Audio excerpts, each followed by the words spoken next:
పోలీసులు ఎందుకు వచ్చిర్రు? ఎందుకు అక్రమంగా మిమ్మల్ని తీసుకొని వెళ్ళిర్రు? పోలీసులు ఎందుకు వచ్చిర్రంటే మేము ఇక్కడ కూర్చున్నాం, మీరు ఇక్కడ గుడిసెలు వేయొద్దు, మీరు ఇక్కడ కూర్చోవద్దు, మీదికి ఏం లేదు, ఇది గవర్నమెంట్ జాగా, ఇది మీరు వెళ్ళిపోవాలి, వెళ్ళిపోకుంటే మిమ్మల్ని అరెస్ట్ చేస్తామని భయపెట్టిర్రు. చేస్తే చేసుకోరని కూర్చున్నాం. వెళ్ళిపోయారు మళ్ళీ వచ్చిర్రు, మళ్ళీ బెదిరించిర్రు, మళ్ళీ వెళ్ళిపోయారు, మళ్ళీ బెదిరించిర్రు. ఇక లోకల్ పోలీసుకు ఫోన్ చేస్తున్నాం, వాళ్ళు వచ్చి ఆడోళ్ళని మొగోళ్ళని ఈడ్చుకెళ్తారని చెప్పారు. ఈడ్చుకెళ్ళండి సార్, మేము ఏమైనా దొంగతనం చేస్తలేము, మేడం మా జాగాలో మేము ఉన్నాము, అంతే, మమ్మల్ని ఈడ్చుకెళ్ళినా మమ్మల్ని ఏం చేసినా మేము పోతాము అని అన్నాము. అంటే అప్పటికప్పుడు ఒక మేడం అది ఏంది వచ్చింది. ఆ మేడం తీసుకొచ్చి ఆ మేడం అంత దూరం ఉండే అక్కడ ఇక్కడ చూసి మాట్లాడింది, మా దగ్గర కూడా రాలే, మేము ఇన్న కూర్చున్నాం.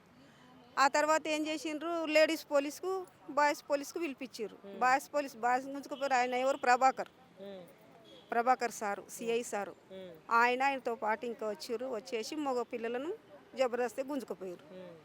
ఆ తర్వాత మేము ఫోన్ తీసుకుపోయారు, మేము కూర్చున్నాం.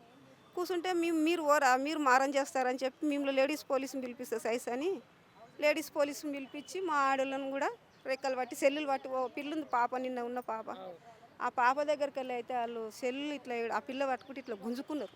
నువ్వు సెల్లు వీడియో ఎందుకు తీస్తున్నావు అని బలవంతంగా గుంజుకొని పోతే వాళ్ళ నాన్న ఆడపిల్ల దగ్గరికి వెళ్ళి సెల్ ఏం తీసుకుంటున్నావని వెనక తిరిగి మీరు పిల్ల సెల్ తీసుకోకూరు, మీరు ఆ పిల్లని నిడువురంటే ఆయన మెడలు పట్టి ఇట్లా గుంజుకుపోయారు ఆడదాకా.